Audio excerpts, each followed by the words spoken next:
ఇది కలియుగం.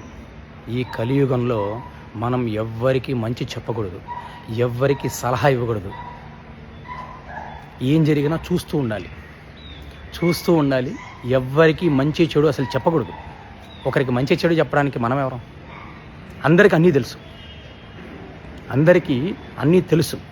వాళ్ళు అలా తెలుసున్న భ్రమలో వాళ్ళు వెళ్ళే దారిలో రాళ్ళు తగిలినా మనం చూస్తుండాలి, రప్పలు తగిలినా చూస్తుండాలి, ముళ్ళుని దొక్కినా అయ్యో అదే మన వాళ్ళు అనుకుంటే బాధపడాలి, అయ్యో మా వాడికి రాయి తగిలింది.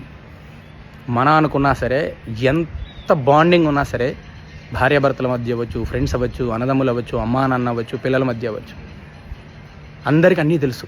మనం చెప్పకూడదు. మనం చెప్పి వినే స్థాయిలో ఎవ్వరూ లేరు. తెలుసుకోండి. చెప్పి చెడ్డవ్వకండి. మంచి చెడు చెప్పి చెడ్డవ్వకండి. అందరికీ అన్నీ తెలుసు. గుర్తుంచుకోండి. ఎందుకంటే ఇది కలియుగం. చూస్తూ ఉండాలంతే. ఏం జరిగినా ఓ అవునా, పడ్డారా, దెబ్బలు తగిలించుకున్నారా, ఎదురు దెబ్బలు తగిలినాయా, ఓ అవునా, అయ్యో పాపం, అంతే. మన ఇంకొంచెం బాండింగ్ ఎక్కుంటే బాధపడతాం, అంతే తప్ప అయ్యో వాడు దారిలో పోతున్నాడని చెప్పి మనం మంచి చెడు చెప్పామనుకోండి, మనల్ని పెద్ద వెధవలుగానే ఎక్కువ వెధలుగా ట్రీట్ చేస్తారు. అవసరమా మనకు? చెప్పి చెడ్డవడం ఎందుకు? చూస్తూ ఉండండి అంతే. ఆలోచించండి.